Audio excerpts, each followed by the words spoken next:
I am thanking for organizing and organizers for this conference, and I am opening this panel session. So for all of you, we will today have probably 7 panelists. First, Simone Borile. After that, Jasmin Ahić, Frank Reingas, Raimonds Rublovskis, Borče Čominski, Nenad Taneski, Aleksandar Petrovski. Then Zlatan Beramović, Mirsad Buzar, Maja Timovska, and at the end, Saša Mitevski and Blagojče Spasov. Simone, the floor is yours. Thank you very much. Thank you for inviting me, and hello everyone. So, in the previous slides on the computer, I have decided to share with you.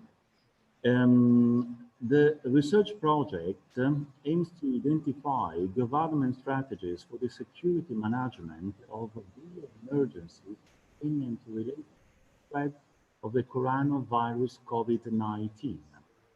It examines restrictions on social spaces and the physical environment, generating limiting behaviors and actions, following the numerous self-isolation provisions aimed at reducing the spread of the virus. The study of collective behavior in extraordinary emergency situations can reveal profound modification in collective relational dynamics, generating perception of insecurity and social instability.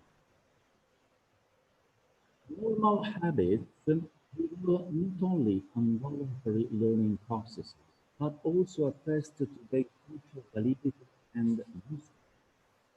The normality and the recurrence of behaviors that have become daily habits give social actors a feeling of security in management of daily actions that have been reflected in stability models and adherence to social cultural protocols that subjects tend to adopt and in which they see themselves.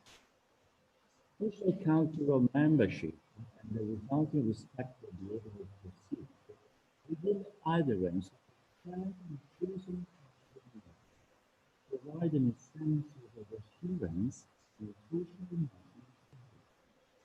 Actions, thoughts, attitudes, and intentions are part of a broader social framework belonging to a shared, legitimized, and socially enjoyed culture.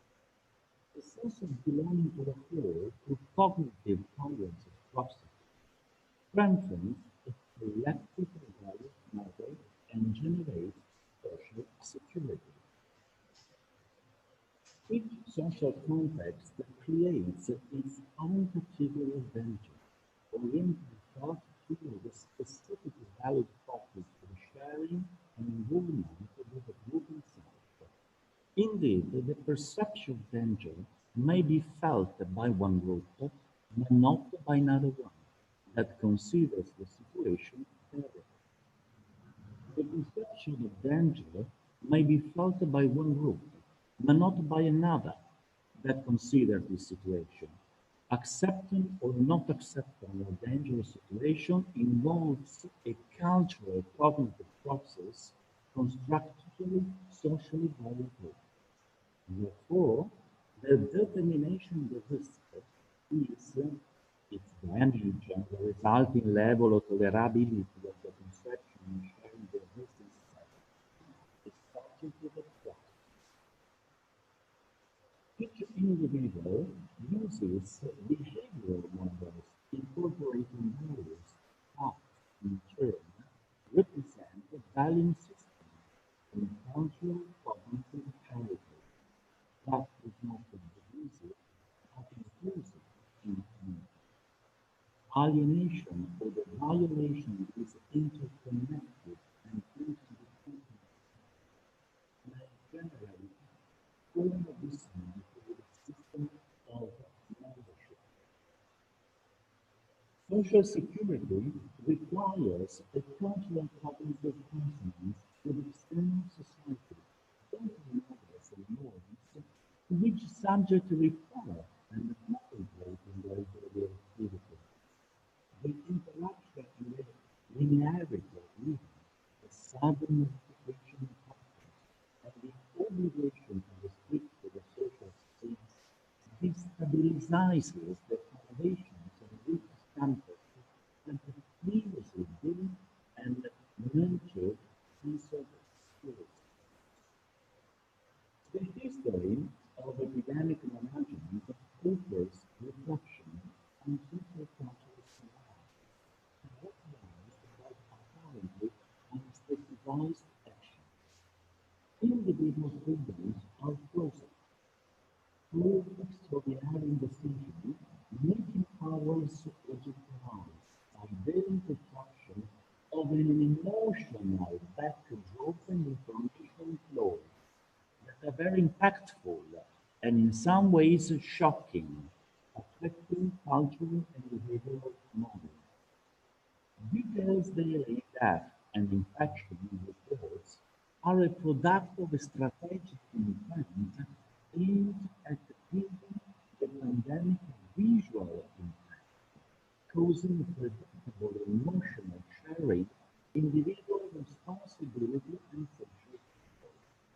This is an asymmetric and top-down pact between institutions and citizens, based on restrictions and necessary limitations that affect everyone very principles, imposing adaptation security protocols, but also cultural and social levels. It is a time in which judicial actions are suspended in the name of emergency and urgency, in which the state of necessity fuels the perception that the situation will never end. Space restriction, self-isolation, and interrupted social interactions characterized by mandatory social and physical distancing after the normal patterns of distance and intimacy between individuals related to phenomena of social stigmatization. Limiting social interactions to emerging restrictions generates sudden and unfounded behavioral self-regulation that can generate feelings of intersubject and social insecurity. New behavioral norms are modified and encouraged, different from culturally incorporated and stabilizing behavioral techniques.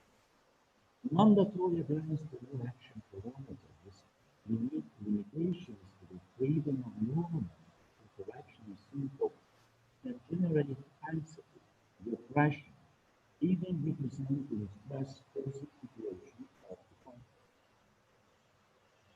There are psychosocial and cultural consequences to the abandonment of a shared, protected, and secure social value scheme and the acceptance of the imposed, limiting, and extractive plans, which prolonged confinement weakens lives and eliminates consolidated certainties, generating new feeling of fear and anxiety about a future characterized by doubts and professional.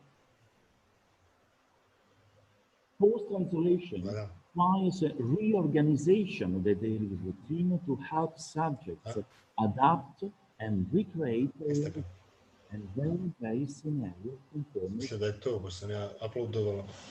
This gradual adaptation to a new model of solitude requires the use of the media to communicate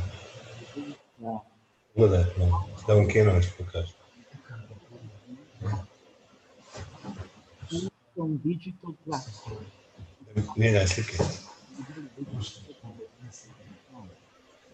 The temporary habit isolation, known as Timovska, is a circumstantial condition in Japan in which a person isolate themselves Bolje da on dođe u knowing Bolje mora sve isključiti. Da pogleda ostale slike. Pogledaj tekst. It is possible to become accustomed to social isolation. through a strengthening of affiliation with the previously experienced and familiar digital Naravno, međunarodna naučna konferencija od 100 godina Filozofskog univerziteta u Skopju. Čestitke profesor Ahić, profesor Borile, čestitke. Je zadovoljan? Čujem se ja ovdje. Creating a new form of social gratification that substitutes digital for one. This condition is also known as the period of satisfaction, in which subjects bond with the world and context of segregation, imprisonment and exile in which they temporarily find themselves. Stockholm syndrome occurs when victims bond with their captors. So the link is reversed, and in a sociological perspective can lead those who have lived through time periods to adapt and experience new modes of sociality and value models of cultural reference. This new cultural cognitive heritage can generate solitude, feeding dangerous form of aggression toward other subjects in situation of closeness or violation of protective norms. The forced restriction of space can generate an active desire to return to a sense of normality by restoring enhanced interacting behavioral modes with exaggerated insistence and recklessness. This desire to return to normal life can lead subject to violate the new gradual adaptive protocols, thereby compromising health protection measures. The psychological implication can give rise to strong emotional tension, fear, disbelief, and neurovegetative and motor phenomena given to the sedentary lifestyle and the difficulty in practicing physical activity. Emotional reactions to confinement can cause initial feelings of shock that are accompanied by fear, dismay, and anger. This symptomatologic condition can later become resignation to the condition of a prisoner. Physical and mental fatigue may be accompanied by despondency, distress, and depression. Certain dissociative symptoms are also possible, in which subjects may seek to escape inside their minds to avoid the limiting condition. The subsequent phase may involve a traumatic depression with the reactions of anger, apathy, insomnia, irritability, and alarm.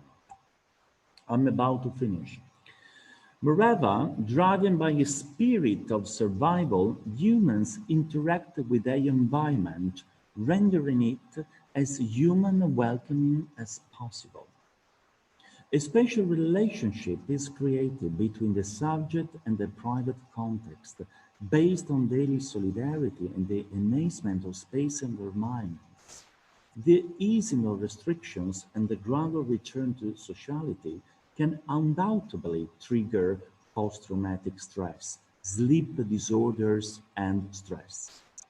Certain objects, odors, noises may cause subjective to relieve moments of isolation.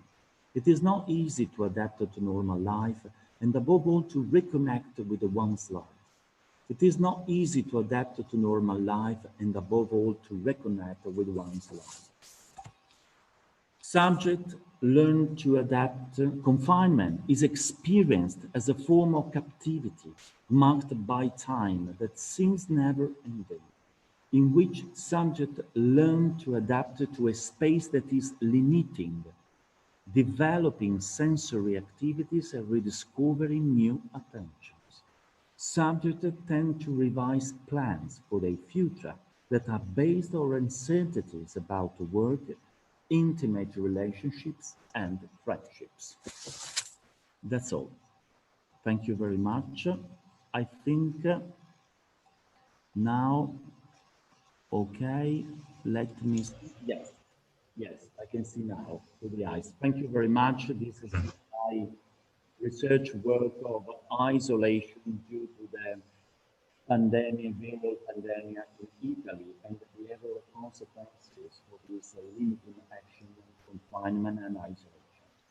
Thank you very much, Mr. Simone Borile. And now our Dean, Professor Kraljić, wants to say a few words for this panel session. Professor Kraljić, the floor is yours. Thank you. Ova konferencija je veoma značajna. Održava se u jednom veoma značajnom periodu. U periodu kada su obustavljene komunikacije ili spriječene komunikacije ustaljene među ljudima, ovdje je jedan iskorak Filozofskog fakulteta. Nisu bez razloga Filozofski fakultet i nisu bez razloga da dočekuju 100 godina i mi smo sretni što naš fakultet za kriminalistiku, kriminologiju, sigurnosne studije može da pozdravi sve učesnike ove konferencije koje su uvijek privlačile veliku pažnju kako domaće, tako i međunarodne javnosti. Dragi prijatelji, dragi dekane, rektore, dragi profesori, studenti, čestitam vam 100 godina vašeg, a bit ću slobodan da kažem i našeg Filozofskog fakulteta. Smatramo se dijelom vašeg tima, jer smo zajedno proveli i zajedno smo radili mnoge projekte i nastavit ćemo i dalje. Hvala kolegama iz Italije koji podržavaju uvijek kolege u Makedoniji i nadam se da će naredna konferencija biti u boljem okruženju bez ove pandemije u Bosni i Hercegovini. Žalosni smo što nismo mogli doći na konferenciju i ja još jedan put želim da se zahvalim organizatoru. Pratimo sve koliko možemo veći broj sesija, ali ovo je jedna od boljih konferencija ne samo za vrijeme korone, nego i uopšte.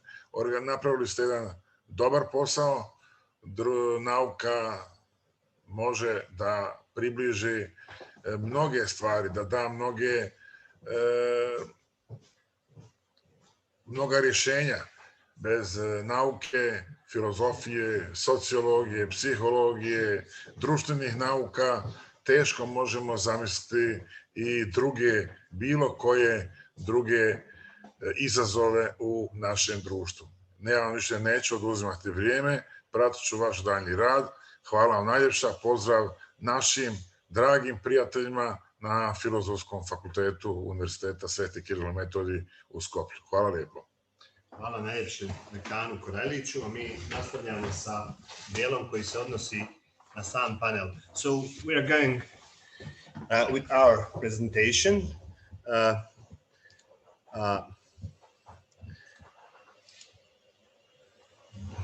So Kenan, my screen is sharing. Do you have the presentation also? Ovdje, da ne? Ovdje. New share, yeah.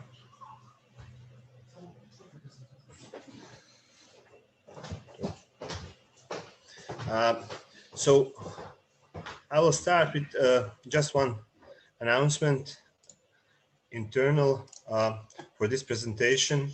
I would ask all of you and all the public that is screening and seeing this presentation for the Chatham House rules, because this presentation will point out some future activities and future developments inside of hybrid warfare, hybrid activities, and also the security issues that are very sensitive when the area of Southeastern Europe, especially Western Balkans, inside its own future integration to European Union and NATO is. So Professor Alispahić and myself, we have made one presentation that will be presented here on this panel session, and the paper will be sent to Security and Social Dialogue, your Faculty of Philosophy Faculty of Philosophy magazine. So our paper title is Perspectives for Development of Intelligence Activities in the Framework of Modern Hybrid Actions, Action and the Actions. So we will focus on the tasks of methodology of intelligence activities as a forecast and plan for the future. So we will focus on the train, the subject to complete the task, and to finish the attempted breach, defense, or subversion. So methodics establish a system standard or norms for the knowledge, skills, and expertise currently needed and needed in the foreseeable future. It is necessary to foresee and to see the obligation to set out indicative work plans for the intelligence service and also for the counterintelligence service. So methodology of working of intelligence security services is precisely an effort to connect the knowledge of the past embedded in the current and to view the current in the context of the probable future.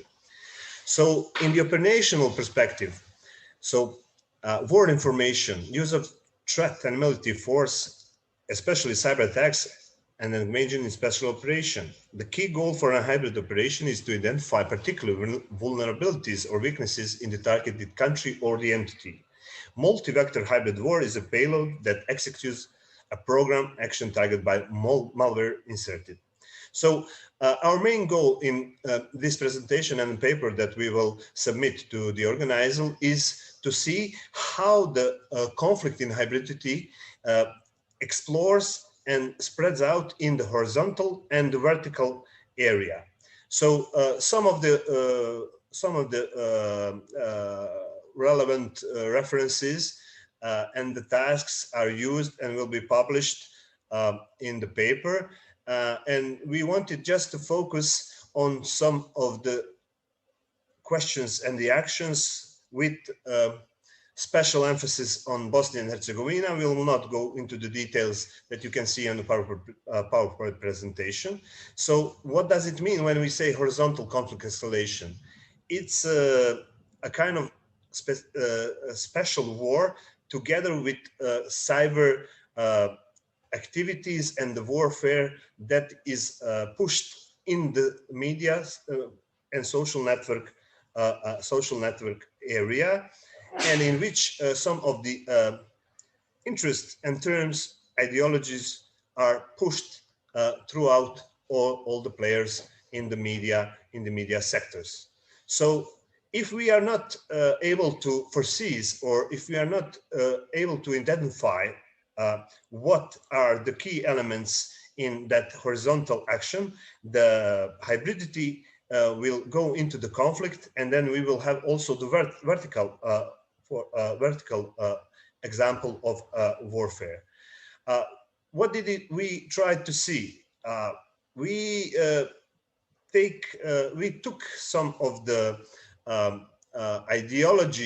ideologistic frameworks that are used, or we will say it misused, how to have a framework in which the hybrid warfare will exist.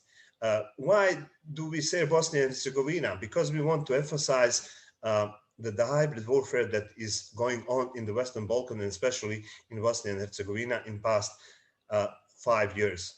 As a complex state and as a state that streams to European Union and NATO, in the Dayton Agreement peace accord, some of main tasks were solved, and the integration to European Union and NATO first. NATO first is the main goal of Bosnia and Herzegovina as independent countries. So this some hybrid activities, in this sense, I will not say hybrid warfare, but hybrid are connected with traditional good connections with the religious, economic, and political, social, and historical case. And we have the policy in which some of the players that are regional or continental or world are switching to a hard power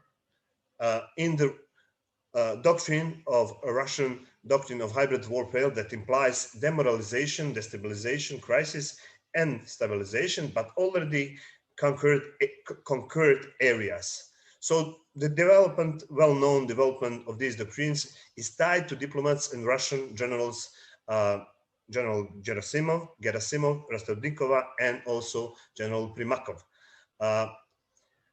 We have also, on the other hand, we are limited effect in some vertical actions in our neighbor Republic of Croatia, in which all the interests in economic, political, and security framework are seen. So some of the concerns, especially in economic area, that are filled up throughout the market economy, are very sensitive in that economic sphere.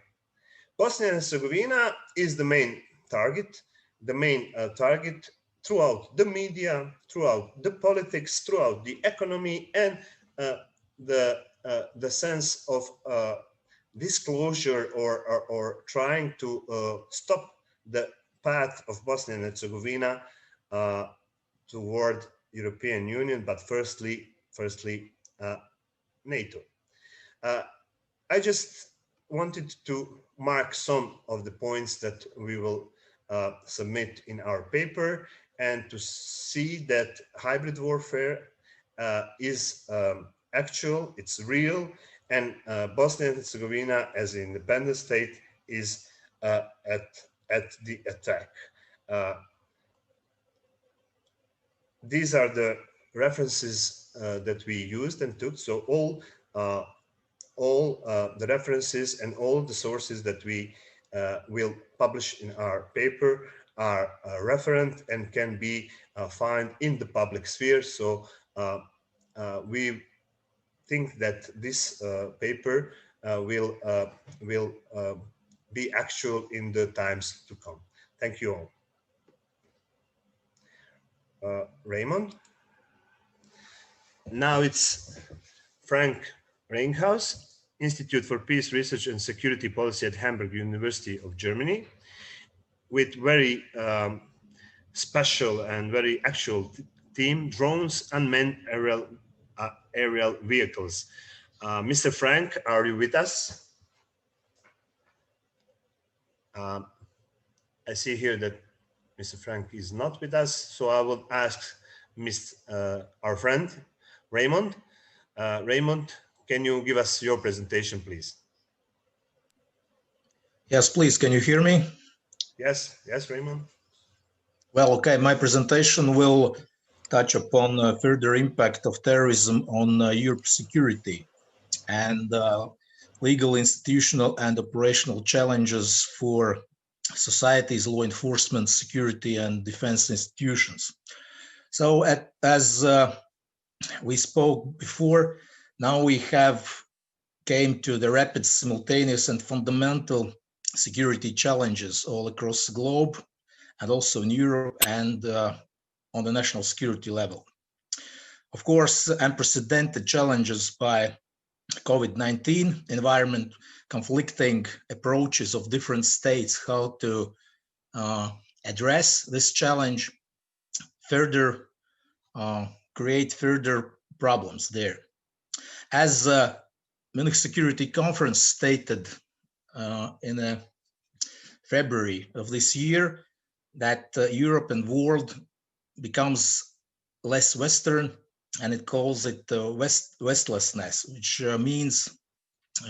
basically means target of three basic values: human rights, rule of law, and liberal democracy system. And subsequently, liberal democracy system and globalism is under attack and in fundamental crisis. Moreover, small states are facing, I would say, even existential challenges, because of course they are not able to address all those variety of challenges themselves. When we speak about issue of terrorism, now we can say that we can speak about at least three different approaches of terrorism. Terrorists on a religious basis right-wing terrorist networks which are rapidly increasing their impact in Europe. And as we see now, also a left-wing terrorist network in the United States and also somewhere in Europe. Of course, I would bring the point that it leads us to further radicalization of Europe societies within different countries. And subsequently, it's a threat to social order, public security, and critical infrastructure. When we speak of challenges and categories of challenges, what law enforcement and state security sector can do on the terrorist networks, it of course to target capability of those networks, damage international image of the networks, damage to internal image of the networks, damage to fundraising process, disruption of administrative activities, damage of their freedom of movement, damage to their personnel, and damage to operational capabilities, motivation, and morale of terrorist networks. I would say that the most fundamental challenges for law enforcement, military, state security institutions would be following. This is increase of understanding how far the persecution and law can go for direct and indirect ideological, operational, financial, and logistic support to terrorist networks. The limits of investigation procedures, how far those investigation procedures can go. Subsequently, limits of surveillance and intelligence operations against the persons suspected to be the terrorists. Another issue, we have plenty of examples and radicalization of the people is happening in prisons and migrant locations, and this is another area of concern when people who basically were not radicals, they are becoming radicals rather soon. Other issue is the use of targeted killings against high-value targets of terrorist operations. We have witnessed some of examples, and of course, this would be another issue of concern. Subsequently, use of military personnel and capabilities, including special operation forces in defensive and offensive counterterrorism actions. And I would say a few very worrying developments. This is infiltration, intrusion of individual terrorists into law enforcement, military, and security institutions. We saw several examples in Paris and other cities, and another examples of radicalization of personnel of law enforcement, military, and security institutions. So this personnel basically is designed to protect and serve. They radicalize themselves, and especially I mean right-wing radicalization challenges within army, special forces, police, and elsewhere. And I would say this variety is here, and unfortunately it will be with us in years to come. And so all those issues have to be, at least we have to try to solve that. More detail, it would be outlined in my paper, which I will send in due time. Thank you very much.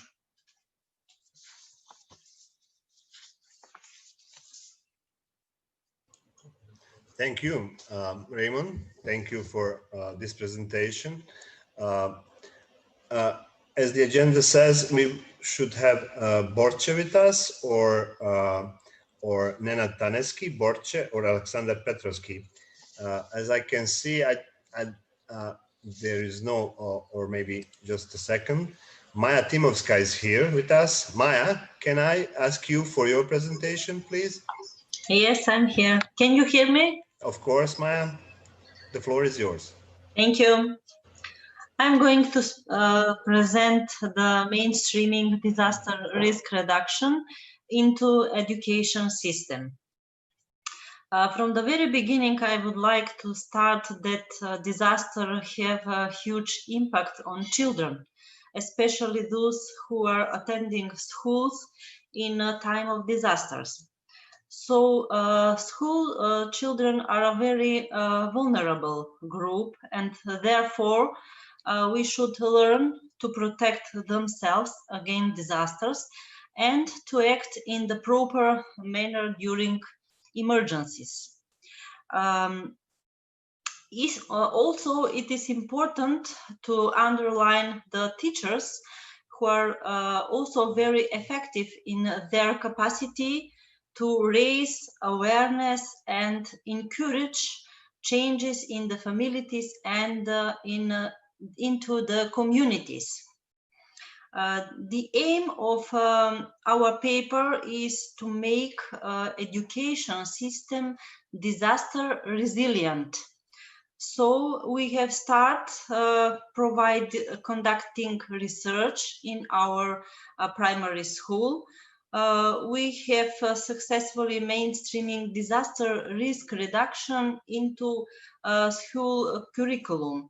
And we suggest some steps on the initial, from the initials to proceed include a study on the physical and social economic impact on disaster on education system.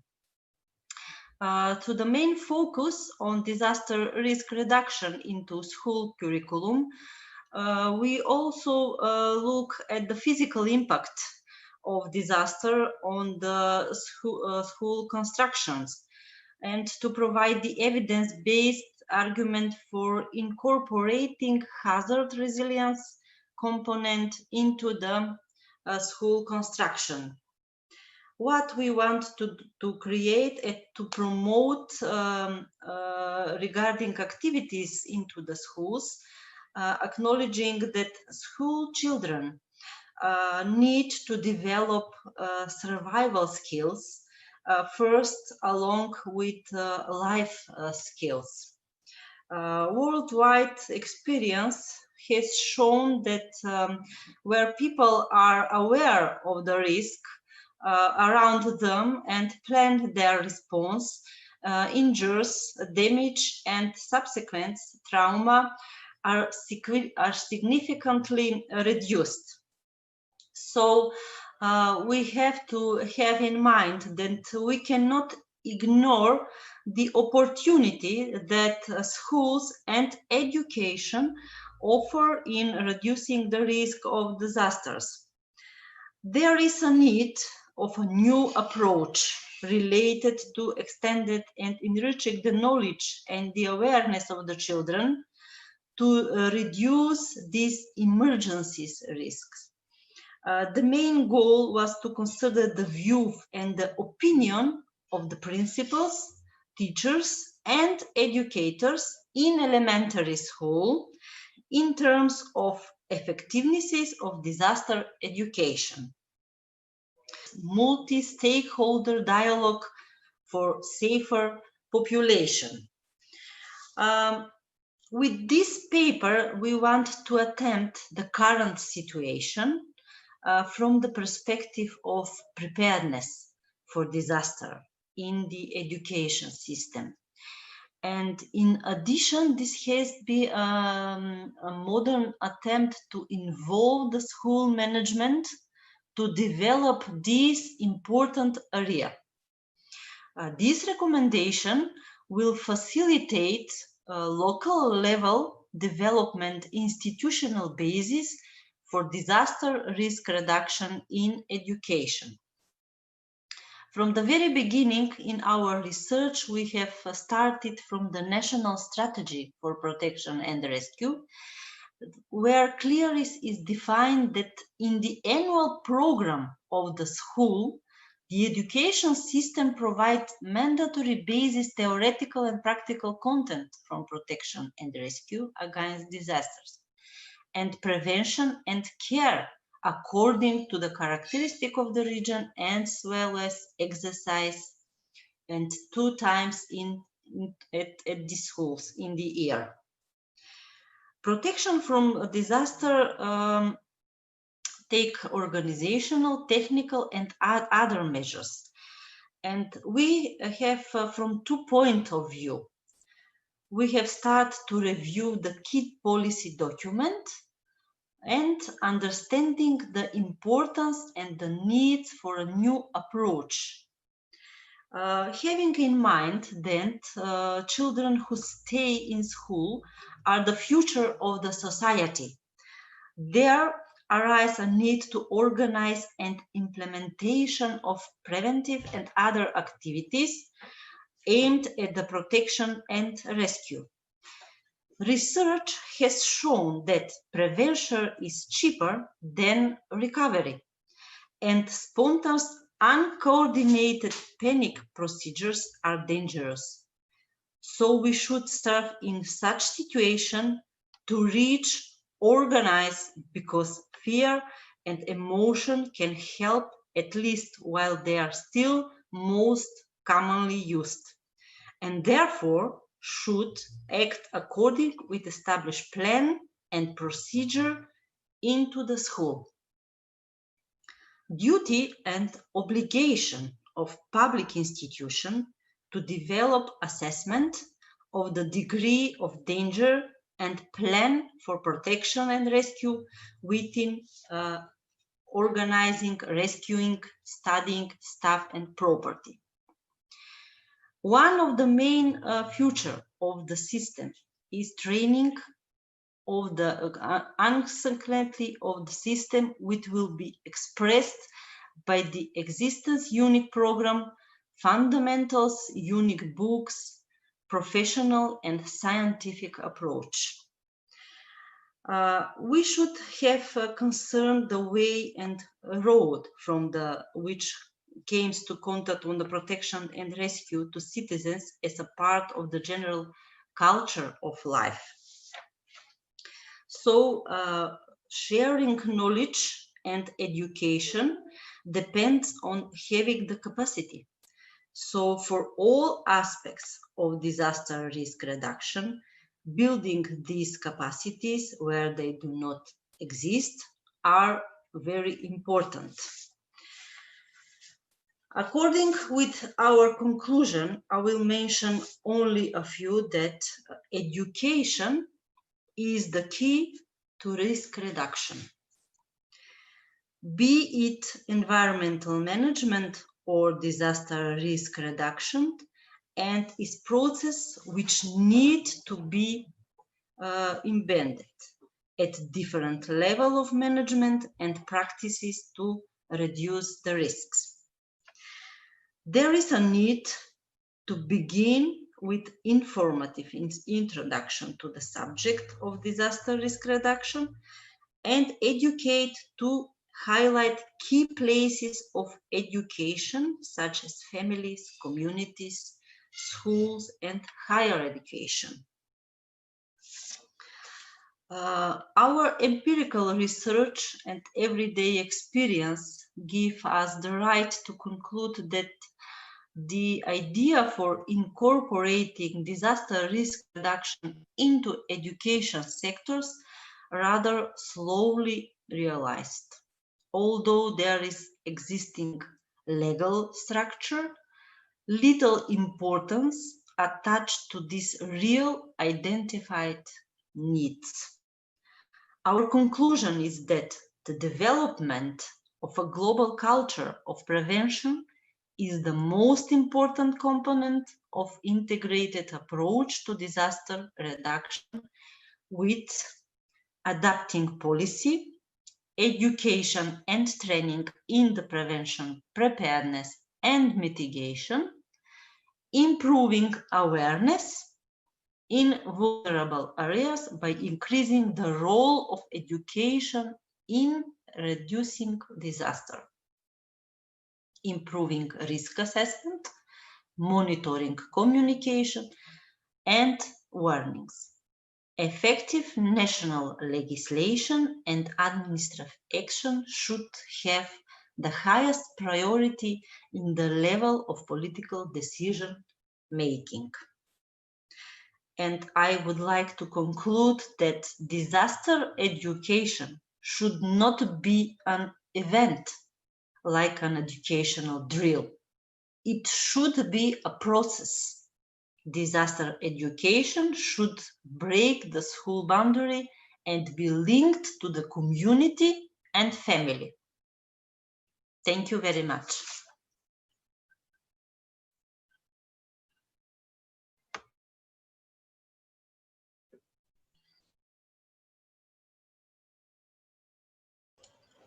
Thank you, Maja. Thank you for your presentation.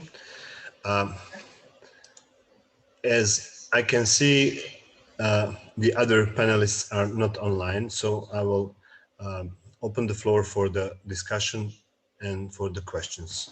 So please, if you have a questions or comments or discussions, please, the floor is yours. Thank you.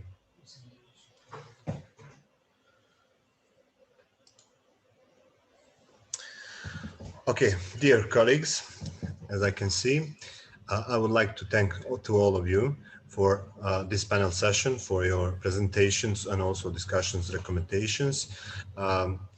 As I have been informed from the organizers, all of our works can be presented and submitted to the faculty of philosophy of University of Skopje, in which we will, throughout the process of review, will apply for our scientific or expertise papers. Dear colleagues, once again, I'm thanking for the opportunity to have a discussion and presentation with our friends and colleagues, and I hope that we will in future time soon, very soon, be able to physically be together, since we have really good cooperation in the last 5 years, especially with all of you. So the Sarajevo is also calling. Sarajevo is also a partner and very good partner to University of Skopje and philosophy faculty, and in future years to come, all of you are invited to submit your papers for our also scientific conference that is taking apart every 2 years. So dear friends, dear Dean Ratko Dujev, dear colleagues, vice deans and professors, all the panelists, thank you for your presentation and your discussions in this panel session. It was an honor to be and to have this presentation on this panel. So Simone, Maja, Ruben, is it Raymond? Thank you for the cooperations, and hope to see you in Skopje or Struga or Ohrid or Sarajevo very soon. All the best for all of you. Thank you. Thank you, Jasmin. Thank you. Goodbye. Thank you. Yes. Bye-bye.